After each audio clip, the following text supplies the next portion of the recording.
Uniform velocity. If a body travels equal distances in a particular direction in equal intervals of time, the body is said to be moving with a uniform velocity. For example, the raindrops reach on Earth's surface falling with uniform velocity if there is no friction of air in their path. Displacement equals to S equals to Vt. Non-uniform or variable velocity. If a body moves unequal distances in a particular direction in equal intervals of time, or it moves equal distances in equal intervals of time, but its direction of motion does not remain the same, then the velocity of the body is said to be variable or non-uniform. That means the direction is if the direction of the body is continuously changing during the motion, in that case also we say that it is a non-uniform or variable velocity. An example of variable velocity is the circular path of constant speed but variable velocity. If a body is moving on a circular path, it is having constant speed but it's having variable velocity because its direction of motion is continuously changing. As you can see, at point A, it is upward in upward direction. At point B, it is in the left direction. And at point C, it is in downward direction. And at point D, it is in right side direction. Average velocity. If the velocity of a body moving in a particular direction changes with time, the ratio of displacement to the time taken in entire journey is called its average velocity. Thus, average velocity equals to displacement upon total time taken. Now the distinction between speed and velocity. The main differences in the speed and velocity and how they are differ from each other I have told you. So they are summarized here in the table. You can study them. Generally, bodies do not move with uniform velocities. For example, the motion of a vehicle in a busy market or while leaving or approaching a destination is with variable velocity. The motion of a planet or satellite in circular path is also with variable velocity. Acceleration is the rate of change of velocity with time. So, acceleration is the rate of change of velocity with time. Acceleration equals to change in velocity upon time interval. The SI unit of acceleration is meter per second square and CGS unit is centimeter per second square. Relation for acceleration.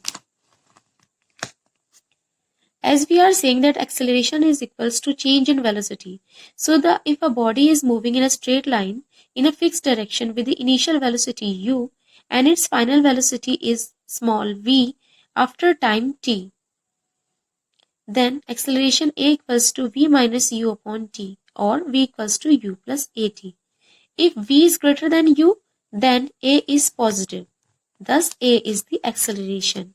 But if v is less than u, then a is negative and a is the retardation. The positive sign, that means the acceleration, shows that the velocity of the body is increasing. And the negative sign of acceleration means retardation, shows that the velocity of the body is decreasing. Uniform acceleration. The acceleration is said to be uniform or constant when equal changes in velocity take place in equal intervals of time. The motion of a body under gravity is an example of uniformly accelerated motion. Variable acceleration. If change in velocity is not same in the same intervals of time, the acceleration is said to be variable. The motion of a vehicle on a crowded or hilly road is with variable acceleration. You can understand it like that on a crowded area or on a hillside. Let's take the example of hilly road. On a hilly road, sometimes you are going upside and sometimes you are coming down. In that case, your velocity sometimes is increasing and sometimes your velocity will decrease. So in that case, the acceleration you are acquiring is variable acceleration. Acceleration due to gravity. When a body falls freely under gravity, the acceleration produced in the body due to Earth's gravitational attraction is called acceleration due to gravity. It is generally denoted by the letter small g. When a body falls down, its velocity increases with time, so the acceleration is plus g. While if the body moves vertically upwards, its velocity decreases with time, So the acceleration is minus g, or the retardation is g. The average value of g is 9.8 meter per second square, or nearly 10 meter per second square. The value of g varies from place to place. The value of g does not depend on the mass of the body. Hence, if two bodies of different masses are simultaneously dropped from a height, both will reach the ground simultaneously in vacuum, because then there is no effect of friction and buoyancy due to air. So if you are having a stone and a feather in your hand and you are dropping them simultaneously, in that case both the things will reach the ground at the same time. But the condition is that there should be no friction of air. That is, vacuum is required for that particular case. Graphical representation of linear motion. Students, it's not possible to explain this topic like this in online videos.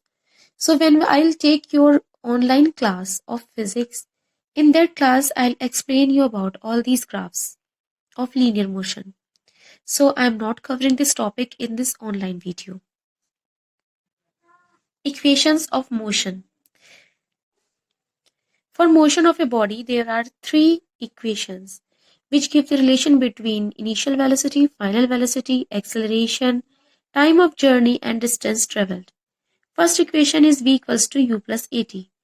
Second is s equals to ut plus half at square, and third equals to v square equals to u square plus 2as.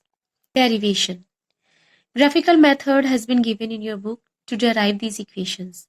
So, here we are considering a body which is moving in a linear or straight path with an initial velocity u. So we have plotted a graph here. You can see now it on the screen. A graph has been plotted for that. The initial point is O, velocity is taken on y-axis, and time is taken on x-axis. Since our initial velocity is u, that is why we have started drawing the line, drawing the curve, or drawing the graph from the point u. After time t, it attains its final velocity v. So the velocity time graph is a straight line AB. Okay? It is evident from the graph that initial velocity at t equals to 0 equals to OA is u. So initial velocity at t equals to 0 because initial velocity is u. And final velocity at time t is equals to OC, that is v. So acceleration A equals to slope of the line AB. And slope of the line AB will be tan theta. Suppose here the angle is theta. Okay. If the angle is theta, in that case it is a right angle triangle, and with the help of trigonometry, tan theta equals to EB upon AE. That is A equals to EB upon AE. So EB equals to AC, EB equals to AC, and AE equals to OD. OC minus OA upon OD equals to V minus U upon T. After simplifying the equation, we get V equals to U plus AT, which is the first equation of motion.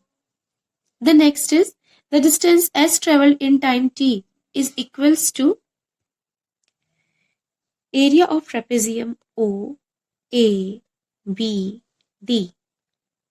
This area represents the distance traveled in time t, and the area of trapezium we can find out by adding area of rectangle OAED plus area of triangle ABE. Hence, S equals to area of rectangle is equals to OA into OD, and area of triangle is equals to half into BE into AE. We know that OA equals to U, OD equals to T, BE equals to V minus U, and AE equals to T. So after simplifying the equation, we get S equals to UT plus half AT square, which is the second equation of motion. Now the distance s traveled in time t equals to area of the trapezium OABD, where s equals to half OA plus DB into OD. Here we have applied the formula of area of trapezium. Solving it, we are having the equation v square equals to u square plus 2as. Now we'll derive the equations with the help of alternative method. In alternative method, we'll use the formula acceleration equals to change in velocity upon time taken. Change in velocity means final velocity minus initial velocity upon time taken. So A equals to V minus U upon D, because we know that final velocity is V, initial velocity is U, and time taken is T. So V equals to U plus AT. Next is distance traveled. Distance traveled equals to average velocity into time. So average velocity will be initial velocity plus final velocity upon 2 into time. Initial velocity is u, final is v upon 2 into time t. But from the first equation, we are having v equals to u plus at. So by putting the value v equals to u plus at in the equation, we get s equals to ut plus half at square. Next is the distance traveled is equals to average velocity into time. That is s equals to u plus v upon t into 2. So from the first equation, we are having the value t equals to v minus u upon a. Putting this value in s equals to u plus v upon 2 into t. After simplifying the whole equation, we are having the value v square equals to u square plus 2as. And this is the third equation of the motion. Special cases. When a body starts from rest, initial velocity is 0. In that case, when a body is at rest, in that case, equations will be, because u equals to 0, equations will be v equals to at, s equals to half at square, and v square equals to 2as. If a body is moving with a uniform retardation, a will be negative. The equations of motion then take the form v equals to u minus at, s equals to ut minus half at square, and v square equals to u square minus 2as. So dear students, here we have completed the chapter number 2, motion in one dimension. I hope this chapter is clear to you all, and if you are having any doubts regarding the chapter, you may contact me and clear your doubts.